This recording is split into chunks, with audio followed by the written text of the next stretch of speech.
Hey everybody, Shane Presley here, Rock Paper Podcast. Thank you so much for checking out another episode of the show. Today's features returning guest Anthony Russo and Gus Page. Had a whole lot of fun hanging with these guys. It'd been a while since we talked, and ran into them the other night, and I said, "Hey, let's keep this conversation going and on the microphones," and that's what we did. So we did some live jamming, just hanging out, talking about their some of their tour vehicles, and just a whole lot of fun, a lot of silly stuff. I do want to remind you, as always, Rock Paper Podcast is brought to you by Roughneck Beard Company and American Rambler, located here in St. Louis, over in the Maplewood area. Stop in and visit them, or shop 24/7 at roughneckbeardcompany.com. You know, growing a big old beard is a surefire way to keep you warm this winter, and there's no better way to grow it out than with Roughneck Beard Company's full line of beard and grooming products. Beat the itch, soften, and set the stage for a faster and fuller growth. And you can do it all by saving 15% with my code RPP15 at checkout. Again, visit roughneckbeardcompany.com today and tell them Shane sent you. Check out all their wonderful beard oils, beard balms, their junk powder. One of my personal favorites, their Roughneck Beard Batter. Also, big thank you to my friends at Friendship Brewing Company here in Wentzville, Missouri. Stop in and check out some of their delicious drinks, all kinds of good food. Get some nachos, some sandwiches. They have over, I think 25 taps rotating, and you can get all kinds of different delicious beers. Actually, next week they are launching a brand new one, a s'mores stout. So sounds pretty interesting. I'll have to give that a try. They also are super supportive of our community here in Wentzville, and you may have heard the news. We lost a fallen soldier, Lance Corporal Jared Schmitz, and Friendship Brewing Company bottled up a can in his memory, and they sell those beers, and all the proceeds of that particular beer go to support his foundation. 100% of the proceeds go right there, so go out there and check it all out.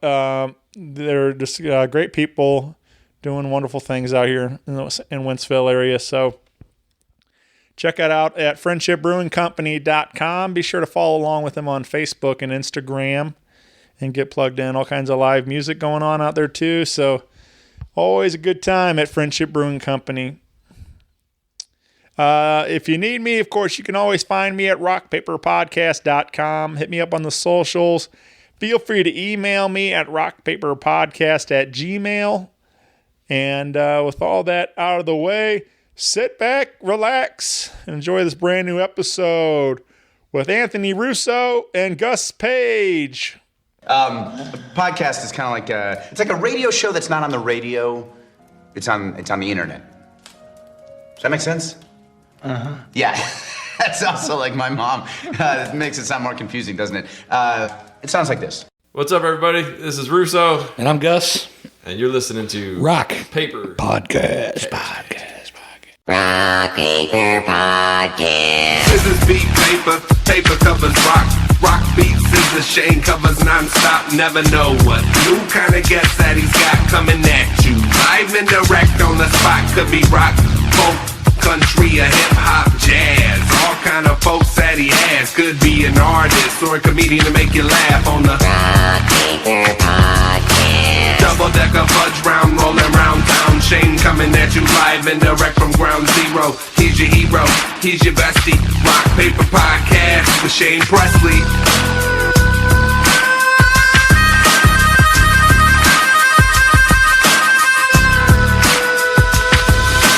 Rock Paper Podcast.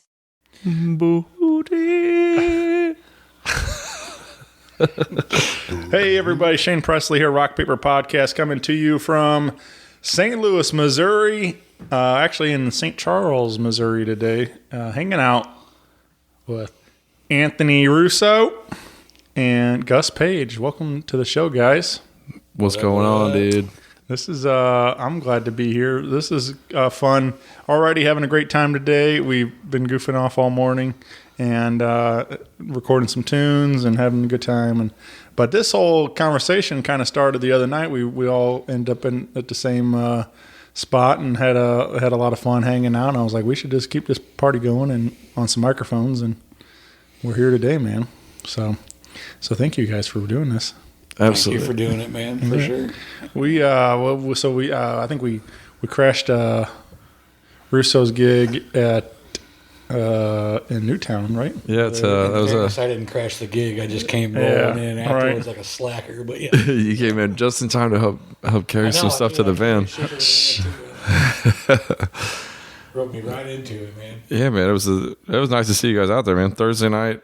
In Newtown, it's a school night, so getting people out to see a show is I remember it being a pretty slow night that night. Actually, there was like 5 or 6 people in the place. Yeah, and you came down and grabbed some dinner, and then Gus came walking in. And yeah, that was and then it was just a fun, quiet night. It was nothing too rowdy, but it was a good Thursday and hanging out, had a sandwich, and enjoying the show, and then I hadn't seen Gus and. Been a long time, but it's been a minute, man. He's both returning guests. Obviously, with Gus, we did one many years ago, but so it was good to catch up with you, and then of course getting you back on the show, talking some tunes. And, it's been a hot minute, man. Yeah. Last time I was on, I think I was still with the Hobos. Yeah, that's the last. Yeah, for sure. It's been a hot minute, for sure. Yeah. I'm excited about it, for sure. But yeah, that's so we stumbled down to. Was Domain, right? Yeah, Domain Street Wine Bar in Newtown. It's a good little spot. Yeah. There's like that little intersection right there in the middle of town. There's a handful of good places to hang out. Padavans and wine bar. Well, we made it over there and got to talking about your truck and stuff. So anyway, it was just a fun night, and I figured it'd be cool, like I said, to keep the conversation rolling. And which, like I said, speaking of your truck, you just we thought it would be fun to kind of make it this like a little more of a car episode because just apparently we're car guys too. Yeah. I mean, me and Gus, like I'll never forget when you got your van. It was like 10 o'clock on like a Tuesday night or something like that, and he hits me up. He's like, "What are you doing?" I was like, "I'm just at home. I work in the mornings." And sure, he's like, I got something to show you. And he comes rolling up in this Ford van that he just bought. And the two of us stood outside in the street for like an hour, like all the doors open, like, oh yeah, put the bed here, you can put the storage here, this is it. Like just started like just talking and like nerding out, and dreaming about, gear hauling and like multi-function vehicles and life on the road, Yeah, the ability to be like mobile and comfortable. Totally off grid. Totally available, a little hotel room on wheels. Yeah. Yeah. That way you can go snag those like Lake of the Ozark gigs, and you can drive out of town and then just crawl in the back and go to sleep instead of spend a 30-year wages on a mere hours in a hotel. It's so nice, man, to be able to roll out, even if it's not that far away, but to be able to be like, I'm going to go to a place, I'm going to have a couple drinks, I'm going to be able to just relax and be myself like I was close to home and know that I got a little spot and just be like, okay, I'm cool. Like I'll just crash out for the night and drive back in the morning, Yeah. Beauty of being a musician, I don't got nowhere to be in the morning, I guess, so I'll just roll out, Yeah, I mean, just last year, I think I saw you show up to gigs with gear, in probably 3 different vehicles at different points last year. I'm guilty. Yeah, I'm guilty. I like cars a little bit. Just can't help it. I like cars a little bit. I'm finally totally off grid in my Prius, though, dude. Finally, totally off grid. I can be. I can cook. I got a couple of different ways to cook. This boy has so much shit in a Prius. It's incredible. It's incredible. Go online and check out people living go on YouTube. Check out people living in their Priuses. I stumbled into this Prius and I found out about that and I was like, oh man. But they're not hauling a gig's worth of gear in the Prius. and your point is, it fits in there though. I got it to where my whole one-man band rig fits in there. Plus I can sleep comfortably. Plus I got a refrigerator, a microwave, microwave, a sink. I got power, sure power, and like. Well, you know, are sleeping in a inverter. coffin. You're just It's not though. It's not. Dude. There's all kinds of room in there. It's comfy because you lay like half the back seat back down, and you slide the front seat forward and lean it up a little bit, and you got like 6+ feet of like almost a twin bed. Like it seems like what I did was I took a 4-inch memory foam topper for a full size bed and folded it in half, and it fits in there like perfect. huh. So that's like my sleeping area, like to lay and move about. And I just watch like TV on my tablet and stuff, and it's comfy, man. I went to KC last week just to go. It was 16 degrees outside. I slept in my car, and it was 73 degrees. Because it's a Prius, man. It's a hybrid. So you just put it on ready mode, and like you can just set the temperature, and it'll start up every once in a while and like recharge the battery and then turn off, and it'll maintain your time. It was 73 degrees. I had like a cover on. I was like comfy, chilling. It's wild. The whole trip. I went there for 3 days. The whole trip cost me $45. That's 40 miles to the gallon. That's great. Yeah. I'll never get anything like that. I think I own 4 vehicles and they're all V8s. It's a dream gig rig, man. I didn't even know when I got the Prius. I didn't even know that was like, because I'm a van guy. I own a van now. I just got rid of a van. I'm a van guy. Normally, you just got rid. Did you get rid of that Econoline? My original Econoline. Yeah, I guess it was like a year ago now. Okay, I was like, hold on, the big old I didn't get rid turtle of, top unit. I didn't get rid of the turtle top. No, I got rid of the one I was driving before that. I had a '97 40 150, like a painter's van. Yeah. It was an AC van in Alaska, and it got brought down here by my uncle Harvey, and he brought it down here. God bless Harvey, man. God bless Harvey. Yeah, man, it was his van. I hated to part with it, but it didn't have air conditioning. It wasn't an option. It didn't come with it because it was an Alaska van. Yeah, who needs it? I'm too old for that, man. It's too old. I'm too old for not air. No air an hour down the highway in July. I mean, right. I mean, if it was something like really classic and cool, like an old Beetle or a old Chevy truck or something, like okay, I can live without AC. But that's my gig rig. I can't. They got that poor man's AC built in, little floor vents. Yeah, man. Little vent windows. That's the good life. I'm usually driving something rusty too, so it ain't exactly sealed up. I'm driving something old, But man, that Prius came out of nowhere, man. I'll never forget. You pulled up to my house at night in this van, and we both had phone lights out and looking over this thing, and I saw you 2 weeks later in this Prius just packed to the gills. You're like, check this out. Dude, fully off grid, man. Just all I literally did was to go to KC for 3 days. Is I grabbed a backpack full of clothes, and I stopped by Aldi's and grabbed some basic food, some microwavable food, and some sandwiches stuff. You said you got a microwave in a Prius? I have a microwave in there, so I can cook whatever I want. So sometimes when I go away and go dodge out, sometimes I'll pre-mix some pasta or something, throw it in Tupperware, just warm it up. And sit in the state park. Just foil underneath the hood on top of the motor. That's right. Y'all want some eggs? Y'all want some dashboard bacon? I'm telling you, man, it's awesome, man. Oh, man. It's awesome to have a microwave, dude. Even just around town, sometimes you want to heat something up, just boom. Right. Just your coffee. You're driving around doing stuff. Your coffee gets cold. Just ready. You guys want some popcorn? Hold on. yeah. 3 minutes. Yeah, man, I watch movies in there. I may as well be able to make popcorn, right? Yeah. I mean, I get, dude. The idea is, I don't know.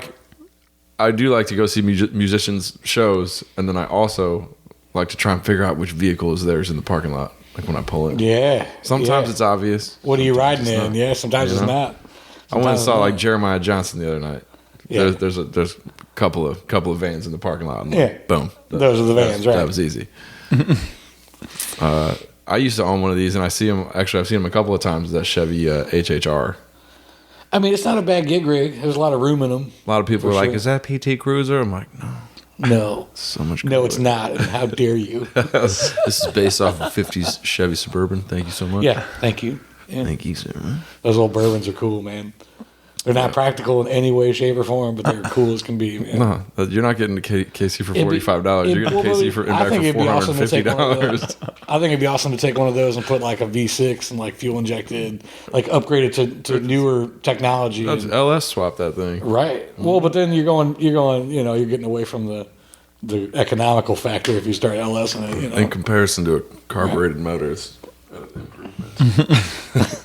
Yeah, but if you go down to a 6 and put regular injection on it instead of hopped up injection on it, then you could actually get 20 something miles a gallon out of it. That's the only thing I miss about that HHR. I was getting like 28 miles to the gallon, and it was one of them panel ones. Yeah. So you can't see the gear in the back, which to me is a plus. That's extra nice. Yeah, you don't even have to tint the damn thing all the way black, right? Yeah, it's solid. But like, I had no hubcaps on mine, and I tinted the front windows real dark, and I had that car for 6 months, and I got pulled over probably 4 or 5 times in that car. Seems about right. Yeah. The thing just looks a little suspect. That's the best part about the Prius, dude. Like, the nicer of a neighborhood I'm in, the more I blend in. Like, normally when you're like car camping and stuff, like if you're in a van and you're in like a nice neighborhood somewhere, they're like, "What's this guy in this van doing?" What's up with this van? You seem sketchy. Neighborhood watch. But a Prius, nobody's paying attention to a Prius. I got the windows all tinted out. Like, there's a panel van outside my house right now. It was there last night. It's sketchy. And it was parked. It was parked in the spot I usually put my van in. Yeah, I noticed. Yeah, you noticed. You were aware of that. But if my Prius was parked out there, you might not even thought about it. What's that little Prius? Wouldn't have thought twice. But that panel van, I was like, I looked in the front windshield to see if there was like somebody sleeping or somebody like watching TV on a tablet, right? Trying to rip my Wi-Fi. Get out of here. Wi-Fi. But yeah, man, this conversation all started around like musicians, like rigs and how they're getting around and packing their gear. And I mean, for me, trying to be small and I've been working for a while to get more compact, more efficient, more off grid, and weirdly I never would have guessed in my entire life that it would be a Prius that would get me there. Yeah. But there I landed in it, and there it is. You fell in love with this thing. I love it. You do. I know. Yeah, I can't wait to take it everywhere. I just went to the auto show here in St. Louis. Rad. And they have, I don't know I'm sure you guys have seen the video, but Ford's doing a new F-150 Lightning, I think they're calling it, or whatever, something like, I think. Bringing back the Lightning? But, it's not like, Thunder, dude. it's not the, like, low profile, like, truck that they did. It's not the California style truck that they did before. I'm pretty sure it's Lightning, something like that, but it's all electric. In the, like, promo video for it all, like, they say that they can, like, power your house for 3 days on it and all this stuff, and I'm like, what? That's wild. It's like mobile generator. Yeah. Shit. Okay. Oh yeah. And like, but I mean, they showed like in storms and tornado or whatever, and like knocked out power. They could supply a house for 3 days. It's the same thing that they're gonna sell them. That's like, get that down to Louisiana, Florida. Tesla has a power wall you mount in your garage or in your basement or whatever, and it's basically a battery packed full of these little 18650 batteries, and you build them like huge big packs of them, and dude, you can go way off grid, and you can power like your whole house for days, like you were saying. Like, right, that's the same thing that they're doing in the Tesla cars. It's the same style of batteries. They're all these little they're like a big AA basically, and there's like hundreds of them, and they're all running right series or parallel to make them function how many volts you want, and how many how much, depending on how you wire them, you can get more voltage or you can get more battery life out of more batteries. It's pretty interesting, man. That F-150, does it look like a future truck, or is it like, it better look like a future truck? Do they kind of like keep the look? Yeah, it's still like fairly F-150. Like, I mean, there's a couple.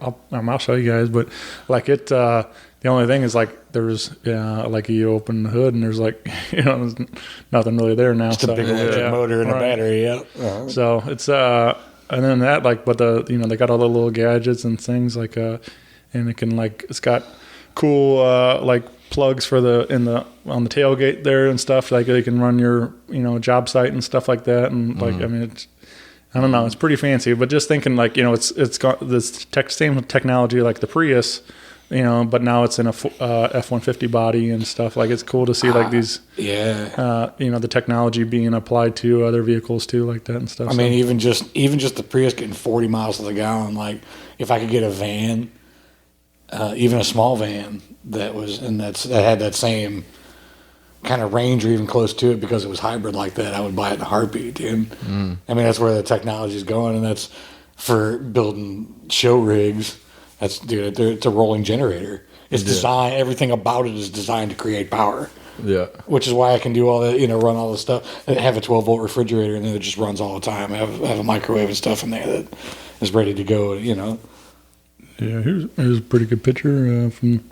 Oh, yeah, I mean... Well, it still kind of looks I like it. It's got a little bit of both going on. Okay. But it's still rugged enough. Like it's still got the similar body style. The Well, you don't want to shave off its beard and take away all its manlyhood. But I do. I like tar and feather it. Like tar and feather it. Grill and stuff with the... Oh, yeah, okay. I don't know. Looks cool to me. I just thought, it was just kind of wild to... how much the technology has changed and stuff, like you're saying. And then like you just bought an old flatbed, like you're going the other way. I was on the hunt for this for a long time. I got a 1963 Chevy C30 to 1-ton dually. It used to be a grain truck, so it had like the big red side walls on the bed. 12-foot long flatbed on this thing. It's that classic like minty green with a white bumper, white grill. Things like pregnancies and divorces are the greatest perpetuants of my marketplace addiction. Yeah, for sure, man. Like if you're trying to talk about buying old country trucks and stuff. I can't tell you how many times I've had the conversation of like, well, yeah, we got a kid on the way, so one of my projects had to go. Yeah. I'm like, well, I got to raise up some money. Hate to take this off your hands here for this price. Hate to take this amazing truck away from you, but thank you very much. I'll be driving it home. Yeah, man. I had to borrow my boss's Bobcat trailer because I'm literally going to haul a 1-ton dually truck, and nothing I own is big enough to accommodate that. So drove 2.5 hours into Illinois, which is also where some of the greatest deals exist. It is, weirdly. Yeah. Like anything great I've got off Marketplace, I'm crossing the river. Yeah. You can get a better deal if you're willing to make the drive. That's the deal on that one. And I'm that guy. I'm that guy all day. Yeah, I'm that guy all day. But yeah, drove out to Illinois and had that conversation. Yeah, got a baby coming. I was like, yes. Yeah. Congratulations and thank you. Congratulations, sir. Yeah, snagged this old 63 flatbed. Pretty much got the thing for a song. I got like pretty solid deal on it. Can't wait to rip music off of it, dude. It's gonna be so much it's fun. got a crate motor, 350 small block in it. It was put in 2017 and has like 100 miles on it. Yeah. It just wasn't driven.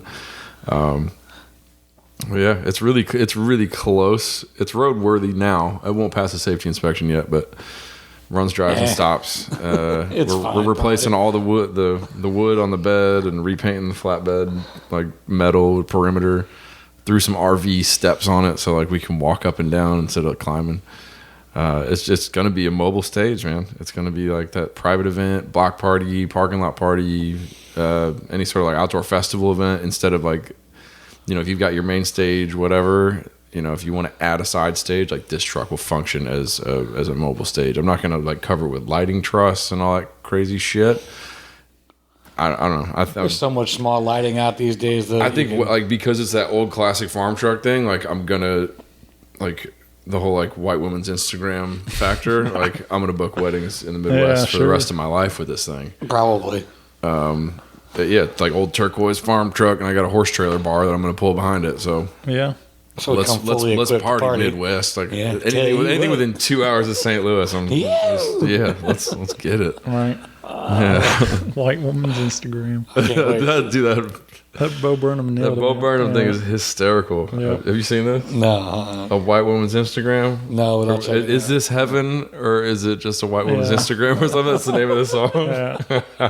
Well, all the lyrics are references to like every Instagram trend. Like, That's it's just like,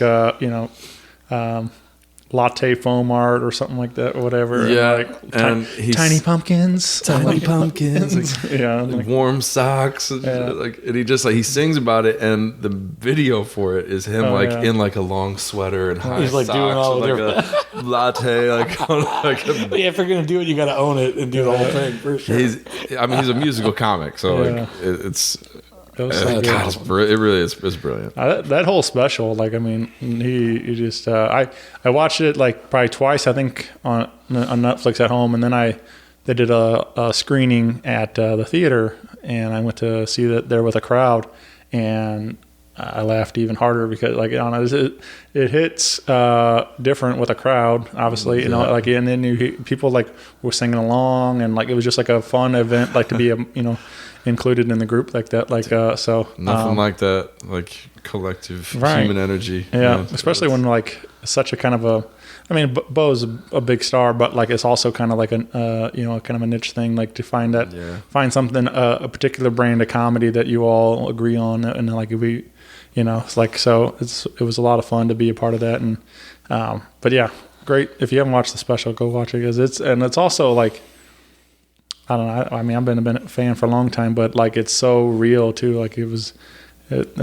shot the whole special like during quarantine, trapped in his house and stuff. So it's like all in his room, and it's kind of it gets serious. There's some really sad stuff in there too. Like but it's got to be a little bit of darkness with that if you want comedy to be good. You gotta, well, it wants to be real. Yeah. Once you give me something that not only can I relate to, but that is obviously something real with your life and your thing. Just music's the same way. If you're not giving me that something, then I don't know how to connect to you. Yeah.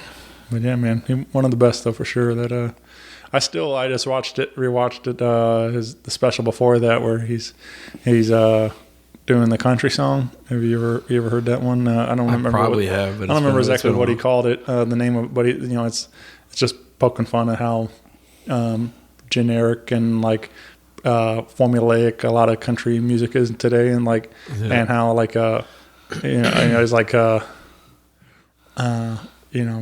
rule now, and like, or edged, whatever. He's like, and but he's the part that really gets me is like, y'all dumb motherfuckers want a key change, and like it makes me laugh so. Oh my God, I don't think I ever heard this.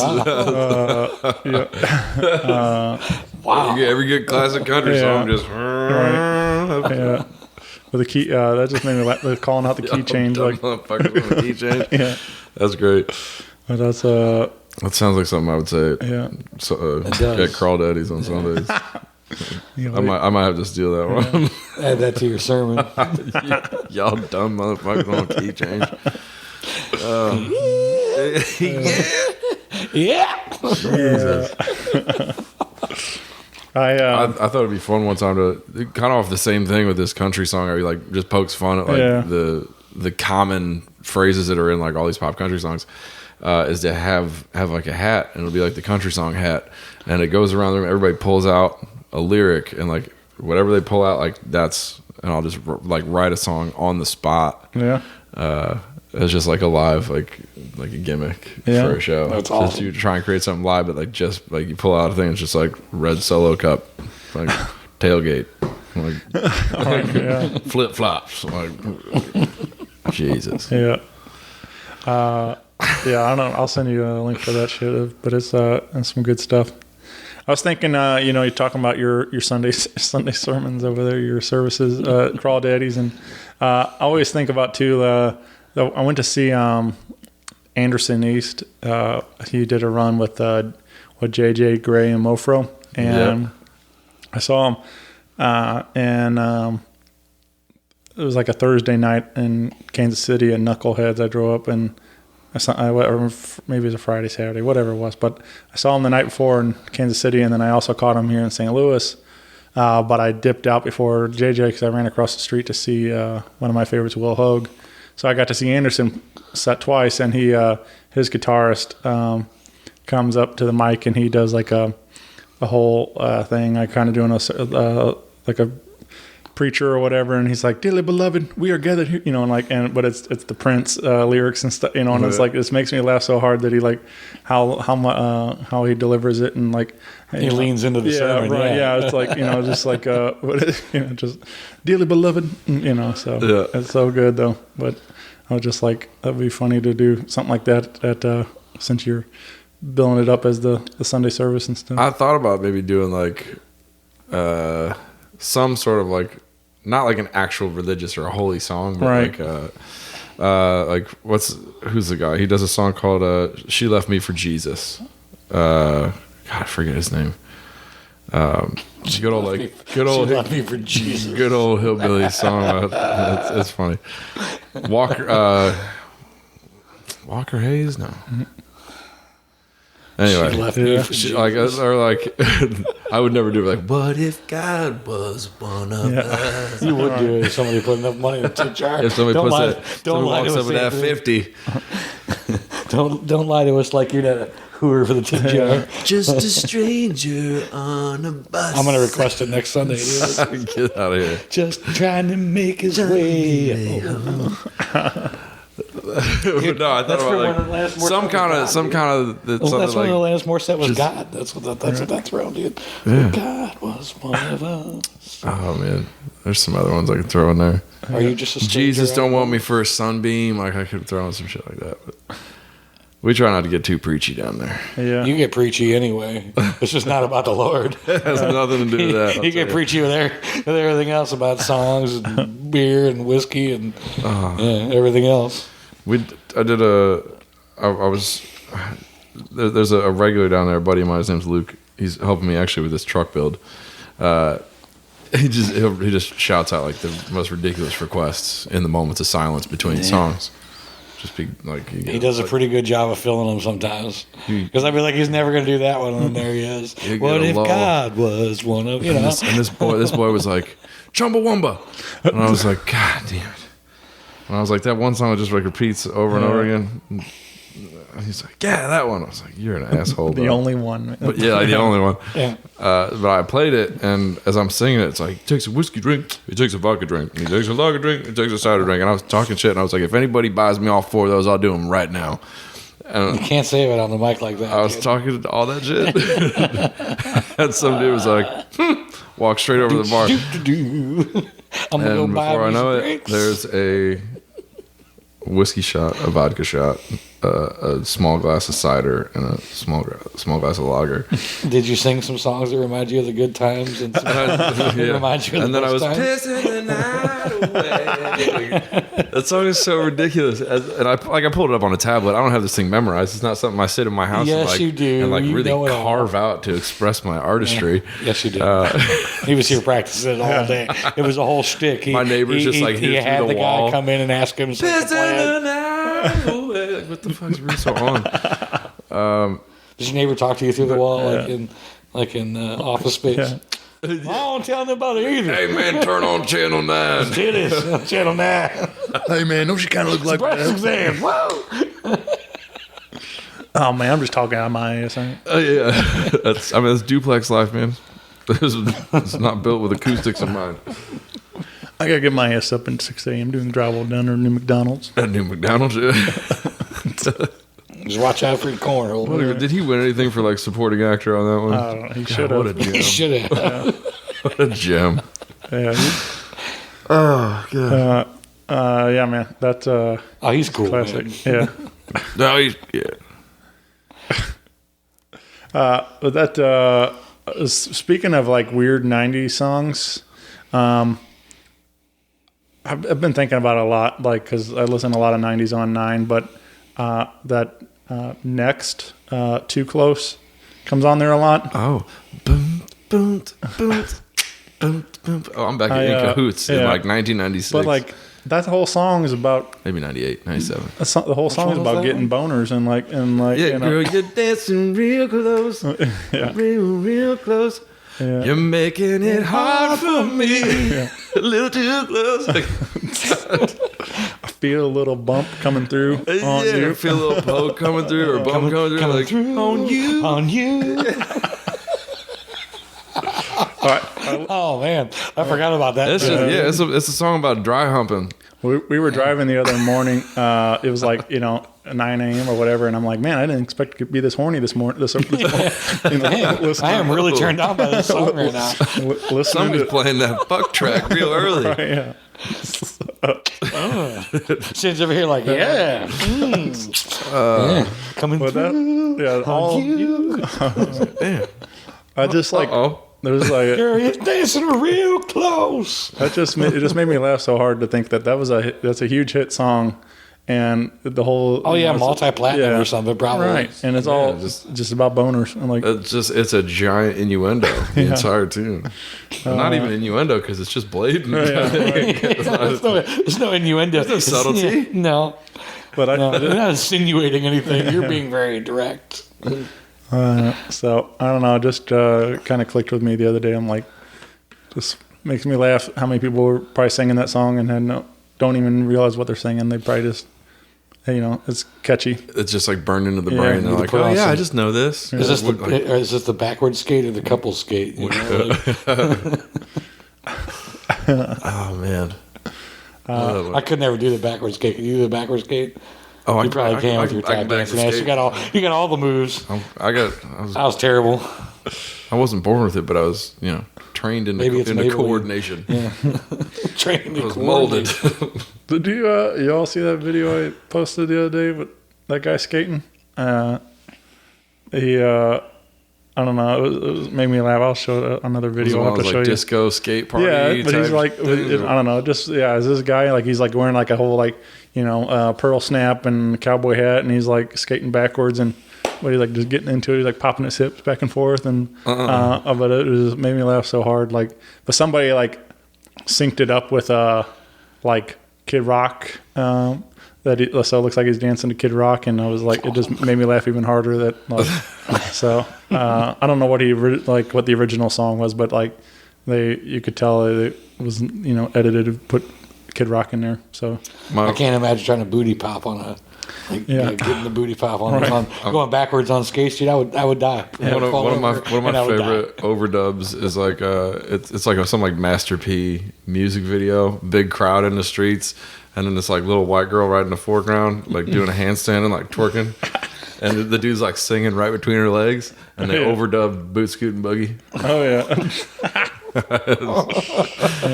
it's wild. And her just like stripper thighs just jiggling. His face just right there like singing. Speaking of that, that sounds like my new music video I'm about to film. Just going down. That's the one. Down historic St. Charles. Little mini twerk over here. Mini twerk. Well, speaking of music, we should probably play some music. We did do some live jams. No, we didn't. Oh, we didn't? No, we didn't. I do not recall that event.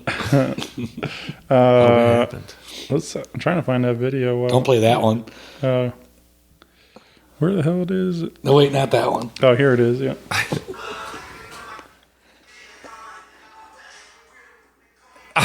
That's amazing. Are you going to include a link to that in the description? Because people are going to need to see that. Like, I think I want this to happen for like my next birthday. I just get you that drunk and then you can do it. Listen, like my next Saturday night off, I'm trying to do that. That dude's living his life. I'm totally impressed by that guy. He's all the way in there. Where can we do that? Is what is it? Great Skate? Is that still open? Yeah, Great Skate still is doing the thing. What was the one up here? New Spirit.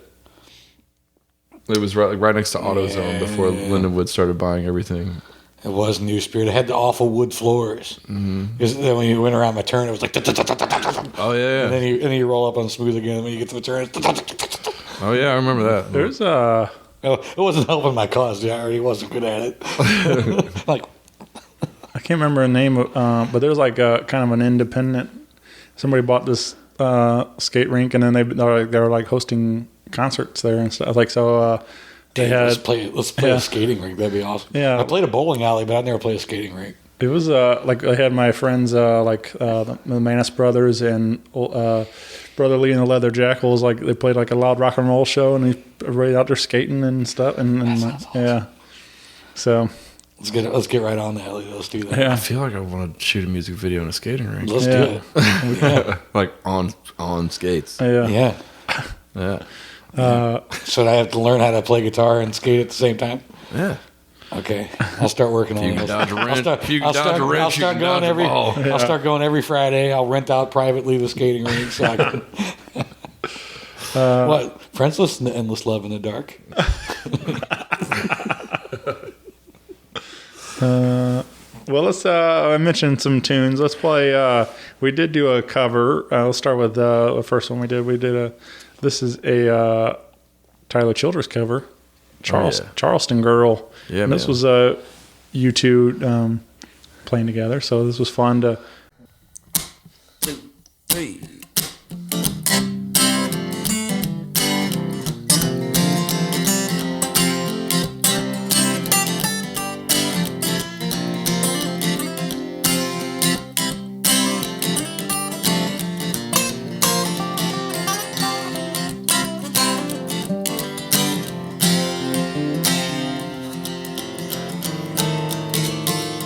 Charleston girl in a darkened room, and you don't know her like I do.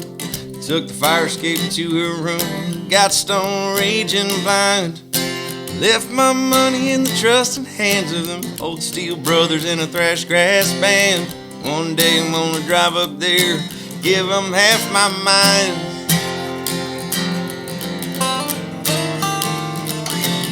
I don't know if it's the wine or the coke that makes her sound like her jaw is broke. She's working hard to make some sense, she ain't got a dime.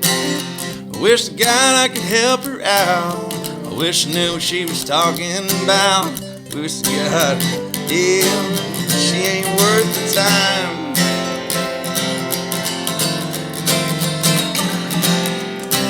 All I know is that when I am good and sober, I am leaving West Virginia for a while. I don't know why, but every time I cross that river, Lord, there's something that tears me up, it makes me wild.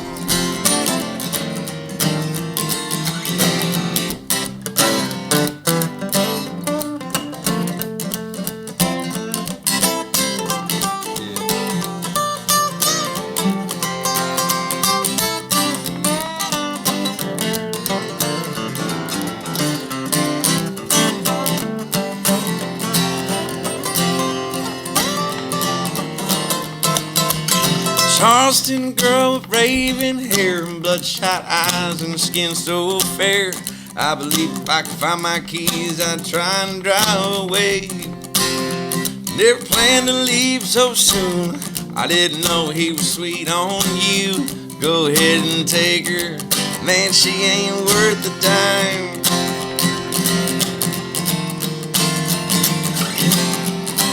All I know is that when I am good and sober, I am leaving West Virginia for a while.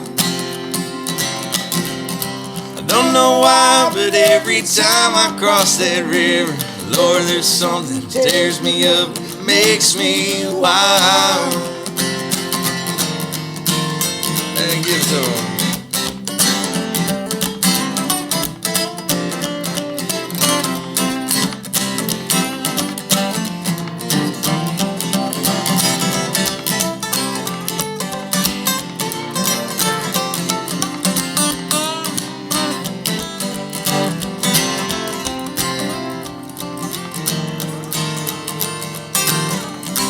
All I know is that when I am good and sober, I am leaving West Virginia for a while. Don't know why, but every time I cross that river, Lord, there's something that tears me up, it makes me wild. All I know is that when I am good and sober, I am leaving West Virginia for a while. Don't know why, but every time I cross that river, Lord, there's something that tears me up, makes me wild.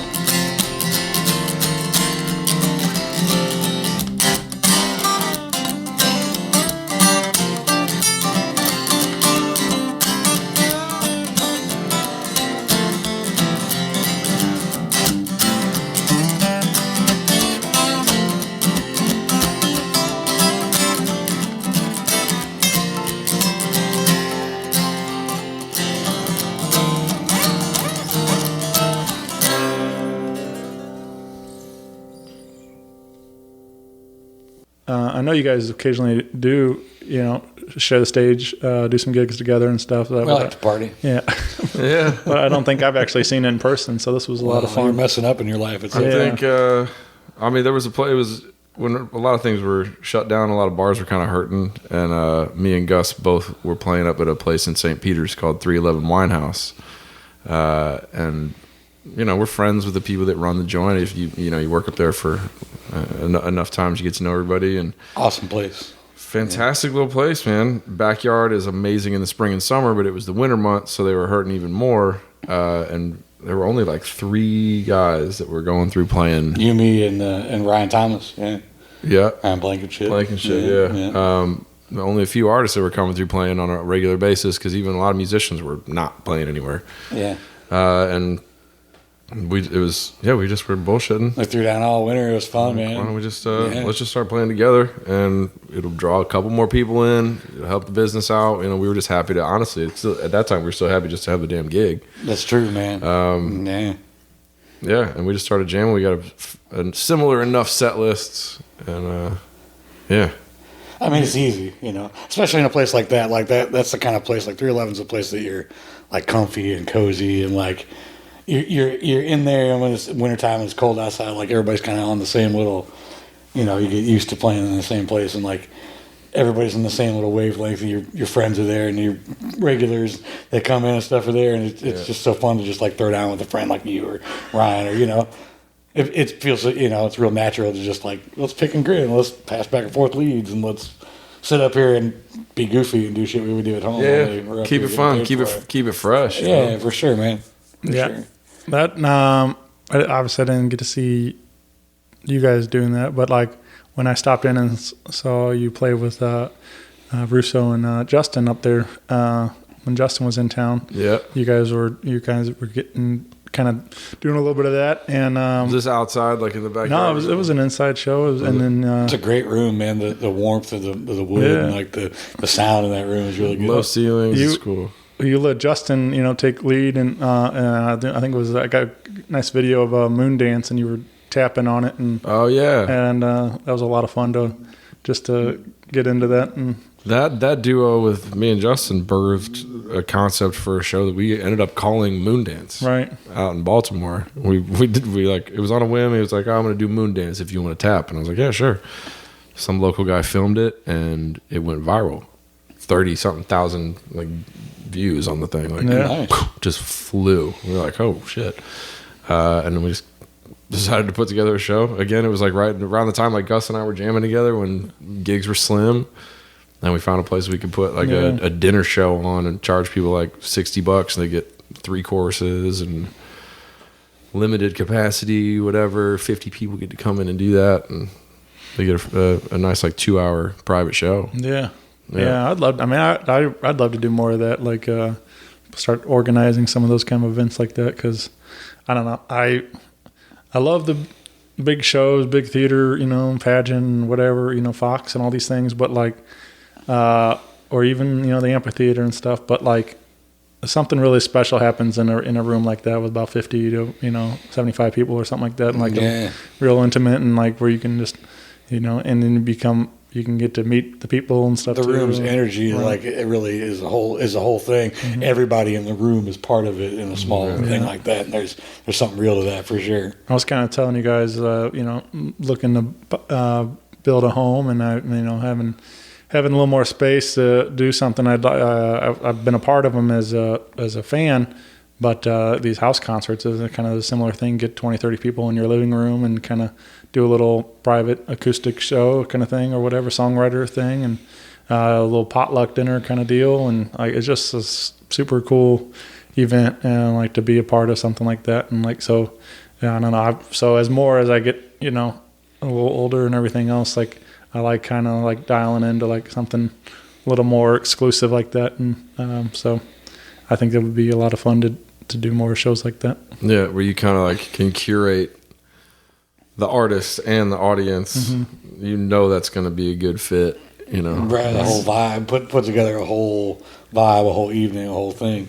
It's fun for the artist too to be part of stuff like that, because then you get, like you play a lot of wedding gigs and bar gigs and private parties where you're like outside and doing things like that, but like to get into a little room and like do a songwriter thing or stuff like that. For me, that like takes me out of the norm. It's like, okay, cool. Like this is a fun little event to go do, and then like I don't know, it's just a whole different feel to it, Yeah, whole different vibe. It was like I don't know. The first time I went, it was kind of weird, and like because I had no idea what to expect. I was like, and I didn't even know the people. Like it popped up. I follow a songwriter, and it popped up on bands in town, and he was coming to St. Louis area, and I was like, and I punched in the space, and I was like, because they had a name in it, but not just like whatever, Johnson House or whatever, something like that, wasn't the family name.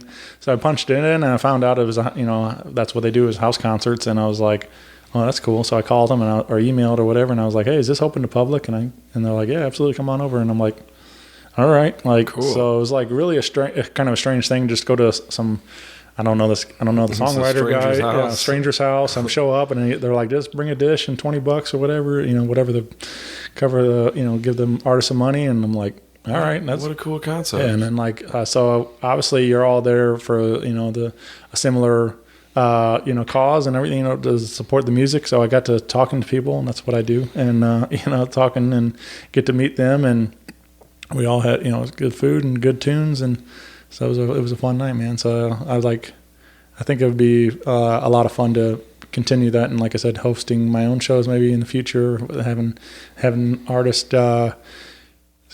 especially between Columbia and St. Louis, crash at my house one night on a off night, and then have a gig on Friday in St. Louis or whatever, something like that. And I don't know. I think it could be a lot of fun. Yeah, I could totally see you doing that. Yeah. For sure. The cool thing about those kind of gigs is that they're like, that's what the people are there for. Right. It's one thing to go to a bar for a party and to have fun and to have there be live music, even if you go there for it because the band's there. Mm-hmm. It's a whole nother to go and like listen to a thing and like show up at an event that's that kind of thing. You're there to hear the music, and they pay attention to the whole thing a little different, Yeah. And you deliver it a little different because they're vibing with you in a different way, Yeah. I could totally see you doing stuff like that. Yeah. And the convenience factor, shit, for you. Sign me up. Yeah. You can set up permanent fixtures, plugins, and all that. It's in your house. It's always ready to go. There's no going over here to this venue. Pull the mics down, yeah.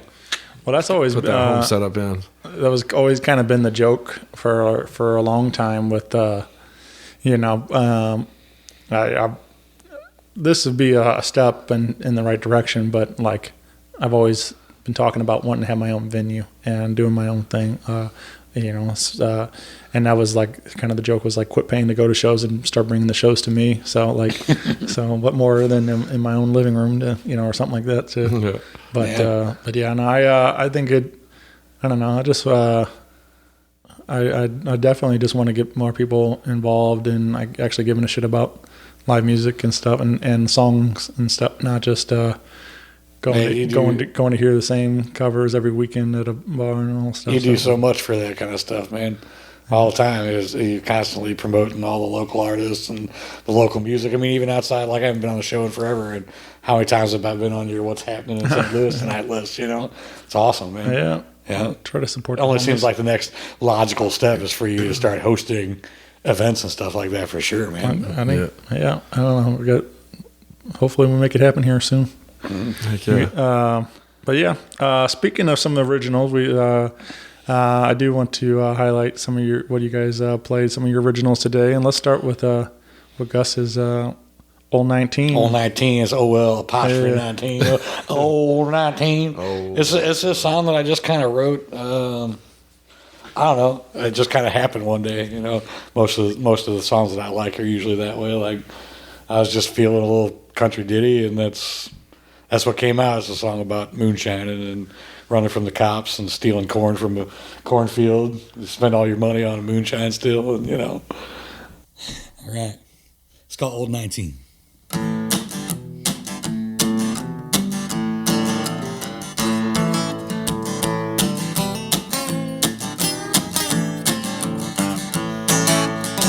Seen running on the side of the field. Spent all my money on a moonshine still. Loaded up the corn, yes, it's getting pretty full. Here come Farmer Marshall with a loaded 44. And I'm running down toward the hollow. Gotta get the steel running for the gold that'll follow. Old 19, rise toward tomorrow. Driving all night, dropping lightning in the bottle. Come on, man.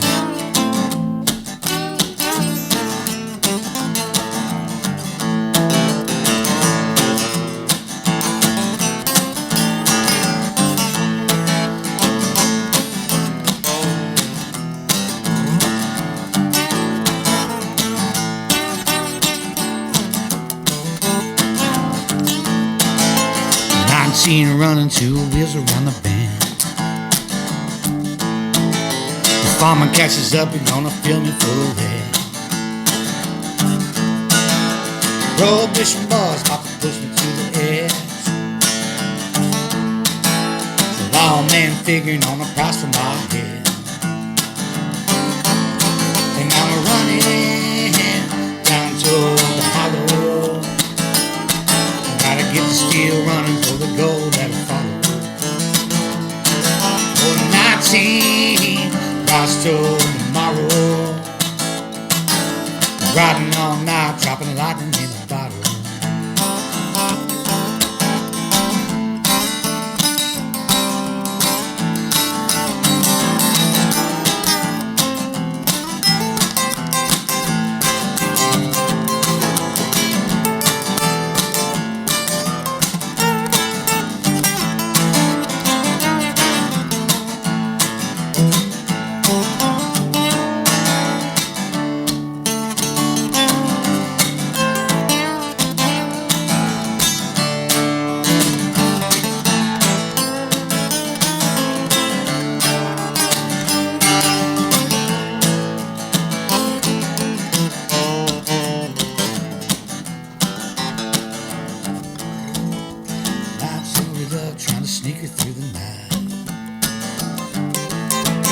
Gotta run up the other side of Highway 49.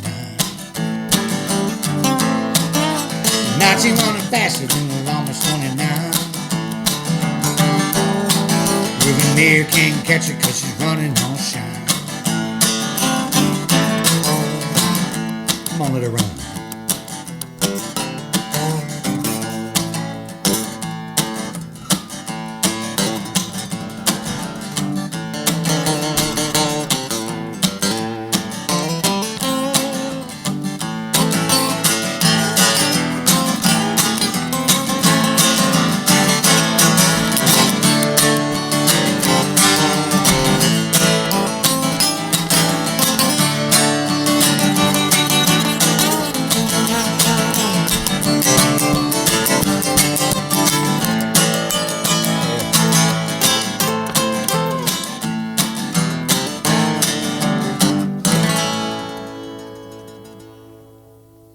Yeah, so I think it's the first time I heard this, man, and it sounded really nice. Like I liked it a lot, and like, and I like, I don't know, like you explain some of that imagery to go with it, and that's exactly where my mind, kind of the whole Dukes of Hazzard kind of starts popping in your, the whole song revolves around an old pickup truck. Yeah, the whole song's about the pickup truck, about how you're outrunning the cops in the pickup truck, and you're out doing your deliveries of moonshine, and how you're out trying to steal corn to make your moonshine, and you got your all set up, and you're trying to get away from the farmer, and I don't know, something about an old pickup truck just grabbed me, and I wrote a song about moonshine. I ain't never moonshine. I drank some moonshine. It's a goal in my life to make some good moonshine, but I ain't got there yet. Yeah. I know some fellas. You won't mention any names. One guy's got a big old beard, and he makes the best moonshine I ever had, and he knows who he is. It's not me. It's not Anthony. But no, that sounded great, man. You said this is something you're working towards a new record? Well, yeah, I did a couple years back. I did a record that I call Following Tradition, and it's there's some really older stuff on there, some stuff all the way back to like the 1700s, and then up to through like the cowboys and Indians kind of period through the 1800s and all that kind of stuff, and then some songs that I wrote to go along with it. I really like all the old timey music, so I picked some. I got on. I was learning how to use Pro Tools, and I was, tinkering around. I do a thing called Microgroove, where I'll call it a studio, but it's really just more. It's about projects. I don't really like rent out my studio space, like do the. I'm trying to make any real money at it. I record my friends and myself and stuff like that, and I got a guy named Curtis Wilcoxon that does all the mixing and mastering, makes it sound good. So I put out this record a couple years ago, and it's like 8 songs, and it's just old timey stuff, and it was all me, bass and guitar, and it's like a jug band kind of style thing. I did all the the vocal harmonies and all the leads, and played all the things. And so this time around, I moved just a little bit newer and more of the stuff. Some of it's still old time, but like I did a traditional tune that's public domain that Elvis did. It's called "That's All Right," and it's just a little boppy tune, and I did that one, and I got a couple other tunes on there that I've been working on, and like the last one, I wanted to write a couple tunes kind of along the same style, and add a couple, do several public domain and traditional tunes because I like all that stuff, and then add a couple originals, 2, 3, 4 originals, So this is one of them, and it's just been kind of sitting on the shelf. I heard it a while ago, and I haven't done anything with it. And then I was playing on Main Street, doing the history and harmony events down there, playing on. This was so fun. I signed up to do all of them again this year. Did you? Yeah. I'm on like 4 of them. Yeah, I was just like, I'll take all you want to put me on, They're so fun to sit on the side of Main Street and just take my acoustic out and just play as people are walking by. You wear the shirt for the event and do the thing. It's fun. But I was playing down there, and Russo came down, and I guess you weren't playing that one, and I was. No, I was off. Yeah, and so he was like, play something original. And I played that, and he was like, ooh, I like that. It's stomping country. Yeah. I was like, all right, well, I guess I ought to do it with him. Yeah, man. For sure. Yeah, this was cool. Just a kind of a lazy Saturday morning, jamming in the living room. This is like some of my favorite stuff, man. Just I like I don't know, I like the amplifiers and all the stuff, the loud rock and roll and all those things too. But it's cool sometimes just to hear you two on a guitar and having fun too. So it's just picking in a green. Picking in a green. Yeah. We're drinking coffee and. Donut King. I like how you project like we were really doing this like early in the morning though. Like you're really messing with our musicians. Right. We don't do things in the morning. Well, this is early for us. So. Yeah. Some cough drops were involved. Yeah, coffee before noon. Some lemon and ginger was harmed in the making of this. Trying to sing harmonies early in the morning. Tell you what. Boy. Let's drop in one more, and this is Russo's brand new tune. Spanking new. Yeah, I think we kind of it's a goodie. I think we kind of talked the last time you were on the show. I think we were kind of some of the gears were turning to make this possible, and now it's all done and recorded and out there available wherever you're getting your digital music at. But you want to share some of that story about this particular song, Goldmine? It kind of came together. I write 90% of my songs in my truck, like on the road as I'm driving. Like I'll get I get most of my ideas are there, and I pull out the phone and get the voice memo going and just like lay that down, and then I'll revisit it later when I can sit down with the guitar. So I wrote this chorus. The chorus came first on this one, like the hook came first, and I was like wanting to write a song that was about, and I mean it's pretty textbook kind of stuff, like as a man you're like, I'm not worthy of this woman that I'm with kind of deal. It's an age old song topic, I think. You know, What are you doing with this old bum? Dude, how did this even happen? This I'm a schmo. This is something I live every day, man. So I show people pictures of Stacy, and they're like, "That's your wife? Really? Really? What? I'm like, Quit playing. I'm like, geez, That's awesome. That's when you know you've done well. When people go, really? And you're like, I'm above my league. I know. It's like there's no watermarks on this picture. It's not like a stock image. This is my wife. Wow, really, man, really.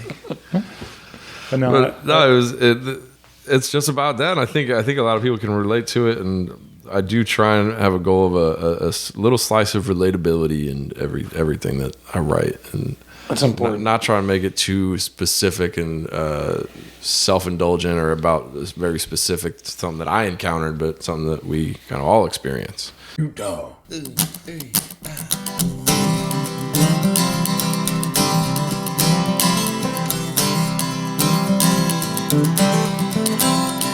Little on the harder side of living. She defines the finer things in life. I don't know how she wound up here with me. I count my lucky stars every night. I was hellbound. She's heaven sent. She's up in that high rise. I'm pitching a tent. I'm a warm red tequila. She's imported wine. I'm wishing well. She's a gold mine. Loving me ain't never been easy. I've been the kind to run away. Something about your love, girl, you saved me. Now all I wanna do with you is stay. I was hellbound. She's heaven sent. She's up in that high rise. I'm pitching a tent. Well, I'm a warm red tequila. She's imported wine. I'm wishing well. She's a gold mine.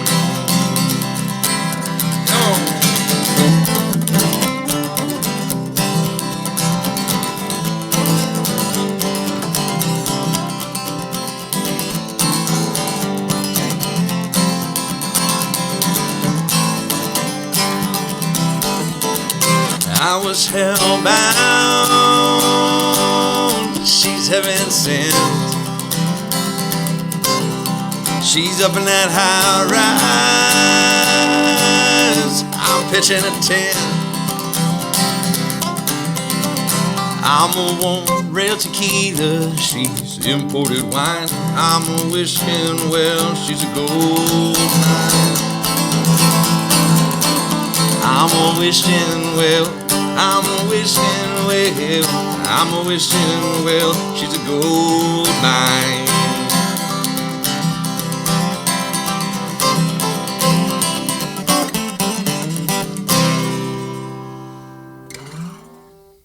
Came together like really, really cool. I was driving through Nashville on a Monday, and I reached out to a friend, Joe Barrick, who is from Baltimore. I met him through Justin. Actually, hadn't even met him yet, but Justin, my buddy Justin Miles, made the connection. And I had spoken to Joe on the phone a few weeks prior, telling him I was coming through Nashville, and he was like, there's not really a whole lot going on, whatever, not really sure if we got anything for you. And I was like, cool. I hit him up. I was like, it's Monday. I'm in town. I'm not expecting anything, but I'm up for absolutely anything.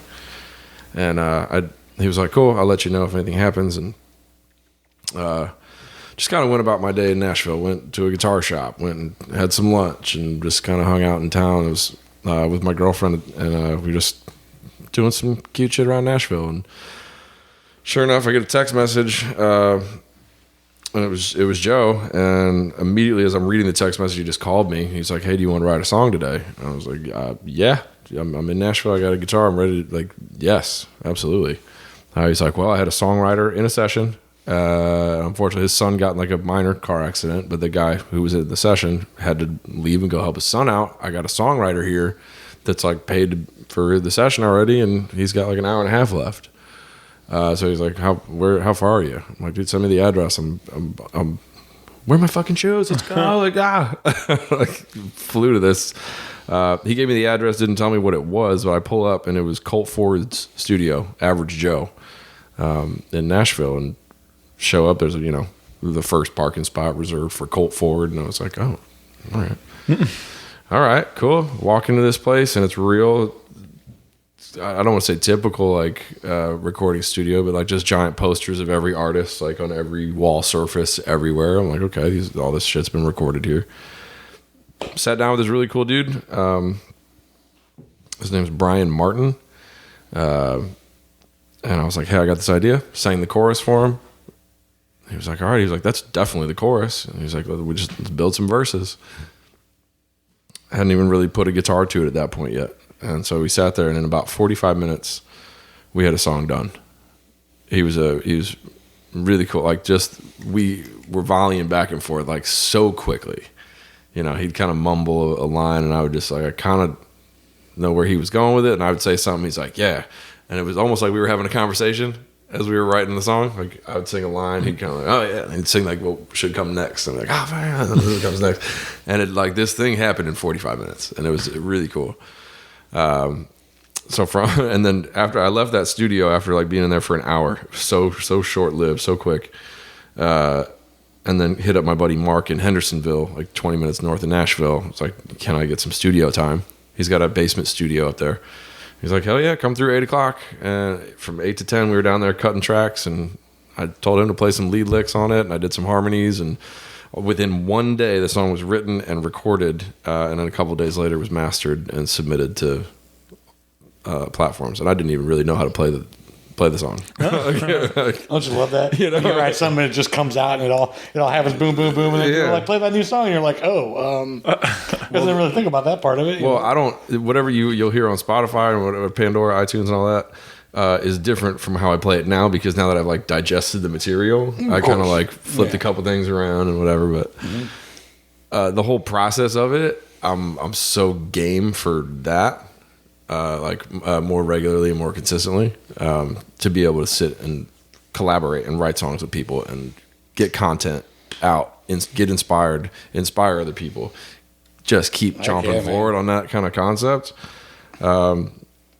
It's cool to like sit down and write songs by yourself, but man, I heard one thing said when I was working with this guy, Brian, in Nashville, which was my greatest takeaway from the entire experience. We were about halfway through this song, and the chorus was starting to really come to life. And he was like, he kind of leaned back. He was like, man, we got to introduce you to Camp Cody. And they refer to these like groups of songwriters as camps that are like that. Help write content for artists. Camp Luke Combs, like these are like groups of artists and guitar players, and he was talking about Cody Jinks. I was like, fuck yeah, that's what I'm talking about. I don't want to land the Florida Georgia line. I want to land more so with like Cody Jinks, Culture Wall, that kind of slice of music. And he's like, I got to introduce you to these guys. Yeah, man. He's friends with the guys that wrote like Must Be the Whiskey. Cody Jinks' new like biggest single. I think he's got the most plays out of all his singles at the moment. He's like, yeah, my friend actually wrote that song for Cody. He's on Camp Cody. I'm like, well, dog, I got my tent and my sleeping bag. Let's go to Camp Cody. Right. Camp Cody. So, I don't know, man. Yeah. Goldmine is for sale. Come on, Cody. Right. Come and buy it, boy. Heck yeah, it is, yeah. Come and get it, son. Yeah, come get it. Yeah. That's a good one, man. I like did, Goldmine thanks. a lot. Yeah. Second I heard it, you put it out, and I clicked on it. I just happened upon it like shortly after you put it out, and I was like, "Oh yeah, okay, okay." Now we're getting somewhere. The hook makes you want to stomp a little Yeah, bit, man. That's good. Well, and your buddy, what was the guy's name that played the guitar on it? Mark Dreyer. Man, he really he laid out some tasty licks on there, man. Mark Dreyer is Yeah. he's a weapon, man. Dude, he plays around Nashville, and Hats off to that dude. He kind of was shows tasty. up, and I don't think he sings much or harmonizes much. He sits back and he's just he's a monster picker. I paid a good chunk of change for Brent Mason to play on a couple of my singles. Yeah. And Mark Dreyer, like, God, he just Just lay it down, he yeah. plays circles like around him. Yeah, man. He's not Brent Mason, but he's Mark fucking Dreyer, and Right. he's a badass. Yeah, man, that so, stuff. yeah. You know, I'm playing the leads on it, and I'm like, man, but it's not as tasty as Mark's, man. Like, I don't got that. He's I one of mean, them. He's one of them guys that, like, I'll play it and he just takes a pen and a piece of paper and he probably writes down the Nashville number. Yeah. Shit, the quick little Nashville musician hieroglyphics. And then he just kind of glances at that and everything, like 99% of what he hits, you're just like, yeah, that. That's what it is. That's yeah. what's supposed to happen right here. Oh, you know what? That's exactly what I heard there. Yeah. His instincts are great. So it's like Harvey used to say a lot, the part's already there, you just have to play it. And that's what a guy like that is doing. Yeah.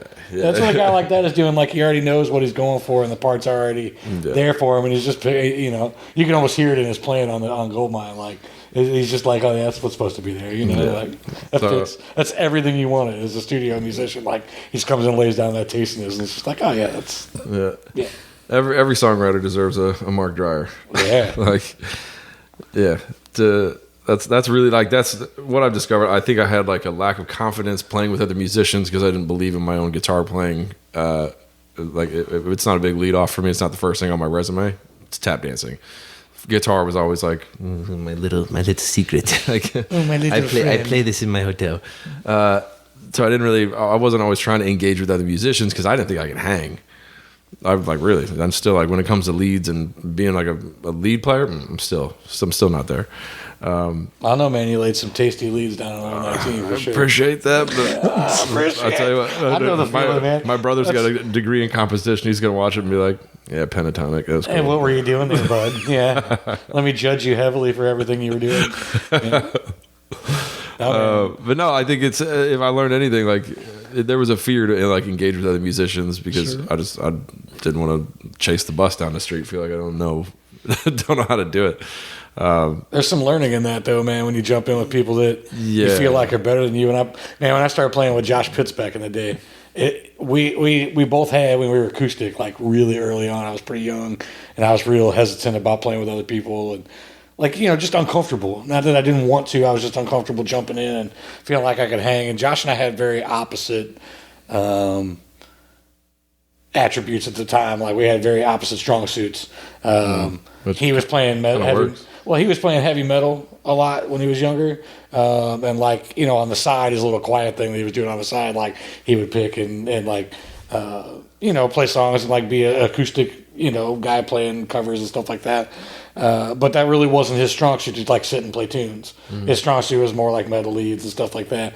And so when we got together, he learned from me like melody. Yeah, well, like, you know, just like rhythm guitar and like singing, like he didn't learn. You know, it wasn't that he didn't come with any of those, but like as we got better together, that those skills got better for him and for me. Like, I hadn't played a lot of lead, and I was real hesitant on leads, and like, I'm definitely a way better lead player because I played with Josh for so many years. Like, because he was just so good that I felt like I had to keep up.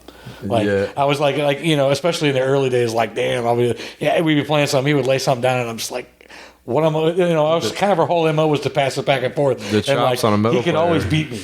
He could, you know, like I could pick along with him, but like for a long time, I don't know if I feel this way now, but for a long time, like there was like, okay, he could end the battle back and forth because he could just play stuff that I couldn't. We're gonna finish on you. But playing with somebody like that, like, and playing and kind of like you said, like feeling like you're chasing the bus, like feeling like that, like it'll make you a better player, big time. There's a thing to it, you know. That's really it, man.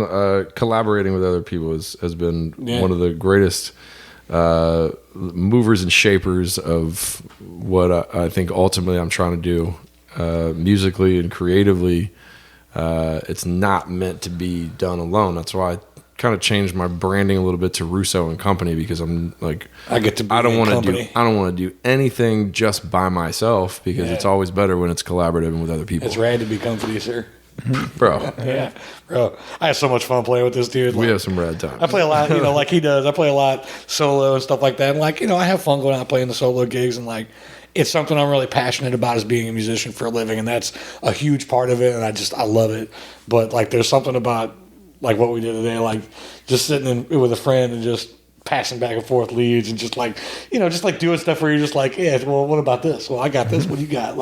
There's something to that back and forth and that activity that really, it makes it so much more fun. Yeah, and you're just a talented prick, so it's fun playing with you. And exactly like what you're saying about Josh is how I feel about you. Playing leads. I'm like, yeah, God, I'm never gonna. Yep. Go ahead. I'm super basic too. Go ahead, guys. I'm just. I'm super basic too. I'm not a guy that's heavily musically trained, heavily, I don't have all the music theory memorized all the way down to a science. I go play with Ryan Blankenship, and he's Ryan Thomas online if you don't know him. And that cat, man, all him and his whole band, they're all UMSL music graduates, and they're music teachers and stuff. And it's I love playing with you guys, but I can't hang. I don't feel like I can hang hey, you guys missed the diminished seven. Lately I've been going and playing hand drums with them and singing harmonies, because I feel really comfortable doing that. And for me, I love to play hand drums. So it's it's another way to go out and be I'm gonna do something different. There's no chords on a hand drum. Right. I mean, they just move so fast. It's not that I can't keep up in some ways, but those cats they just do it. They'd be let's play this song, and it's blah, blah, blah, blah, blah. And then they play a whole orchestrated, big, huge piece of music that has all these crazy changes and diminished chords. And there's 4 key changes in it and stuff. And I'm oh, you guys just did that on the spot? Right on, guys. Great work. I'm going to go back to the coffee shop. Yeah, I'm just going to, tuck my tail between my legs. Go back to the open mic night. Give you guys credit for being way more awesome than me. I mean, I don't play, so I can't hang with that. But I feel like that on the show a lot too. Just even talking about because I don't know any of that stuff. I can't I can't tell you. Oh well, this is I like this part you did, or that's why I stick to lyrics. Because it's something I really connect to anyway, more than anything. But I can't really go through and explain to us why a song makes me, why I like this part or better than others, or what you're doing there, because I don't know any of the terminology. I don't know any of the or anything how to properly explain it.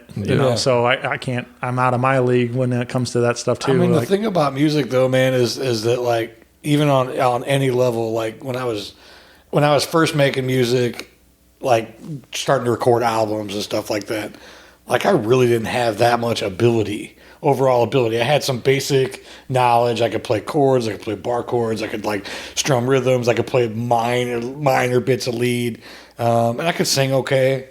I took 4 years of choir in high school, so I learned how to sing, but I didn't have the same chops that I would now singing. I didn't have the experience yet. I was just green and but listening back to some of the music I made in those days, there's some really good stuff there. So you don't necessarily have to have all of those massive tools. You don't have to be the best player. It's just about going in and being real and authentic and just playing what you can. And I know with your podcast, we were talking about when we first got here and we were chit chatting and how the last time I did a podcast with you, last one I did, and I was incorrect. I thought it was with the Hobos. The last one I did was at Microgroove with Curtis. Curtis and I did a podcast with you. Yeah. And we just stood around like a Blue Yeti and you know what I mean? But now today you came over, you got more gear, you got a whole different setup. You grow and you evolve as an artist. And for me now, I got 7 albums out and none of them are triple platinum. Most people have never heard of half of them or more. But I like it because not only is it something that that I created and that I've been a part of creating with other people and stuff like that, but also like looking back on it's kind of cool. Like the first album that Josh and I put out that I was ever on was Josh and I had a regular gig. It was really early.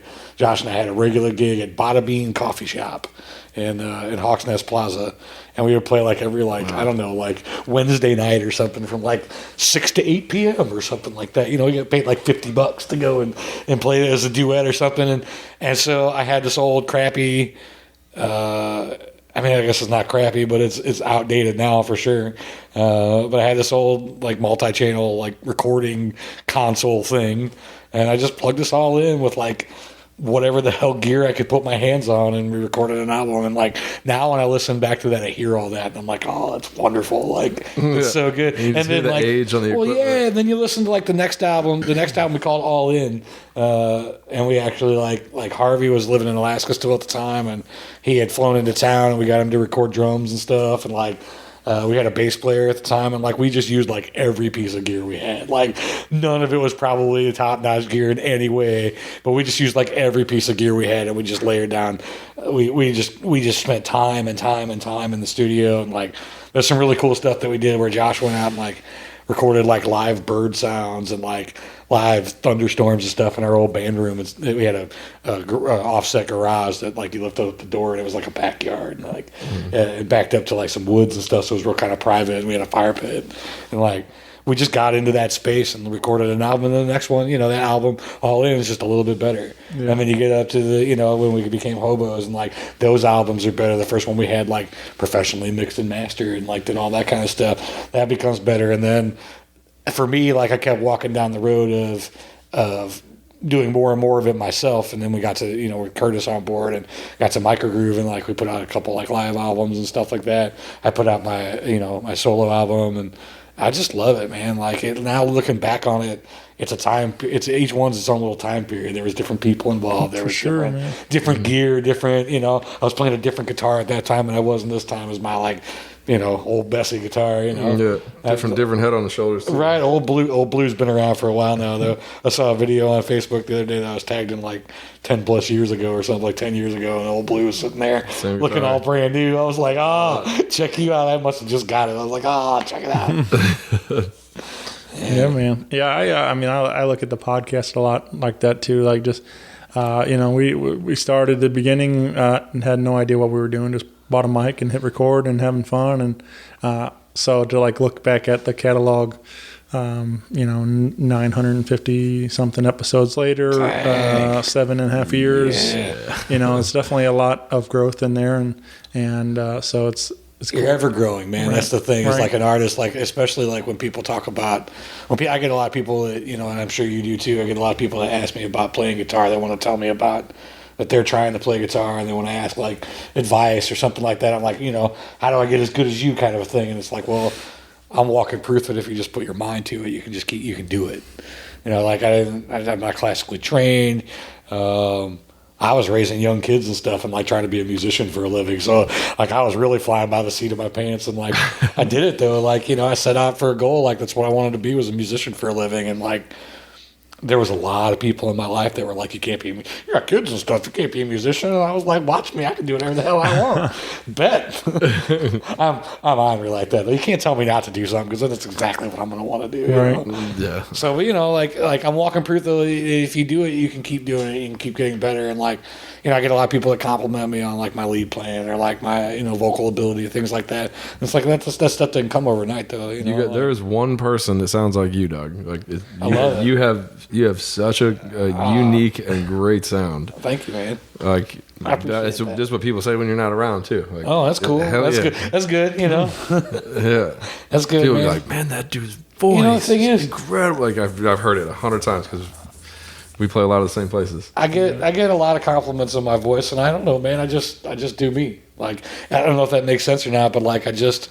From the get-go, and I've been playing a long time now, so I've sculpted a thing. But I didn't really like set out to sculpt a specific sound, or I just learned how to play, and then I learned how to get better, and then I got on stage and started doing it. And like getting on stage is anything that'll make you better. Is getting. I know you would agree with this. Getting on stage, having to be in the moment and being live in the moment, whether it's at like your buddy's house at a bonfire party or open mic, or even all the way up to playing with a band and stuff like that, like getting on stage and having that like in the moment where you got to play through and you got to go and you got to do the whole thing and you got to put yourself all the way in it and like go out and perform. Like that's what made me go, is those hours and hours and hours, all the years of playing 5 and 6 and 7 and 9 gigs a week and stuff. Like, you go and play that much, you get good at it, Yeah, it's cutting your teeth, man. It's cutting your teeth, man. Yeah, it's a thing, You get better and better at it as time goes along, and like you said, man, the more you play with other people, the more you're inspired and you inspire other people. It's weird because I know some people that I've inspired to play. And that's a really weird thing. Like, to come back later and they're like, dude, you fucking totally inspire me. And now I'm doing this, and this. And you're like, oh, all right. Cool. Yeah, man. Yeah. That's cool, man. I don't know. I love watching you guys do what you do. So, it inspires me, but I don't have the musical talent. I wish I do want to pursue it eventually. I want to like try to write my own song, write original stuff. And what would you play? What would you play if you could play? Well, I don't know. I mean, probably guitar. But like I guess if I probably applied myself, I maybe could do it. But the way to be a guitar player is to be a what are you? You're a guitar player. Yeah. By definition, is to play the guitar. Right. And if you do it every day, you get good at it. You know what I'm saying? Like, so simple. Sounds so easy. I know. But 30 minutes a day, or as long as you can stand it. I mean, just playing regularly. Just picking it up all the time and playing it 10, 20 minutes here and there. Like, having it in your space, I found, for me, I play a lot more when it's just right there. Like, if it's in my living room. If it's in my living room right next to my couch, then I'll pick it up and play it. I can't. Mm-hmm. I'll tinker with it. It's like, oh, cool, it's right there. Right. And then you do that over and over again, and it gets better. Yeah, but I think also if I did that, if I did more, trying to pursue it, and then I probably wouldn't have time to go to enjoy as much music as I do like to do too. So you said you're more of like a lyrics guy. You'll connect more with lyrics than anything else. Yeah. Nothing's stopping you from writing a little poetry. That's where I want to get to. And then we have a sit down. Like, call somebody, call up Joe Bazzelli, and be like, "Man, turn that shit into a song." Yeah. And I bet you'll do it in 10 minutes. Well, you were talking. You were talking a little bit ago about how you just had an idea and like sat down like a little songwriter session, get together a couple guitar players, and come in with, hey, I got this like idea of a song, and I got this little handful of lyrics. I got most of a chorus, or I got And like I said, it can turn into something, It was being a part of an experience like that and a process like that was so cool, man. It was great. It was awesome. Yeah. Like there wasn't any like we all knew we were there just for the collective cause of writing a song. It wasn't like, well, this is my song or this is your song or this is that. It's like we're writing this song together. We're here. We're supposed to walk out with a song. That's it. Yeah. We're in this room. Yeah. We don't walk out until this song's done. The door's locked from the outside. Let's do one of them sessions. You boys will write a damn song. Yeah. There's a little slider at the bottom. They just slide in little trays of cafeteria food. What's that? Bread and water. That's all you get until you get done with the song. You son of a bitch. What's that? Cover me up line. We're not leaving this room. And oh yeah. So someone needs medical help. Or the magnolias. Or the magnolias bloom. Yeah, there it is. Yeah, man. But now I love what you guys are doing, and if you want to get more involved with these guys, you can find them on your Facebook and Instagram, playing around St. Charles and beyond all the time. So you can we got the rigs for it now. Yeah, I'll tell you what, getting better all the time. Again, growing all the time. Yeah. Last year we were playing on your trailer. This year we're going to be playing on that sweet truck. Like every little step forward makes it a little better and a little better and a little better. Hell yeah! Now that Anthony's added me to his whole group, I'm happy to be the Anco, man. The family's gonna get thick out here, man. Dude, it's fun, man. It's fun. Yeah. Well, cool, guys. I appreciate you doing this today. It's been a ton of fun hanging out, and we appreciate you, man. We appreciate you, man. Yeah, more than you know, for all you do to support us, man. Real talk. Real talk. Yeah, that's what we gotta do, man. You gotta stick together. Make some shit happen in this town. Yes, sir. All right. Well, hopefully I'll see you boys real soon. Looking forward to it, man. Bye, everybody.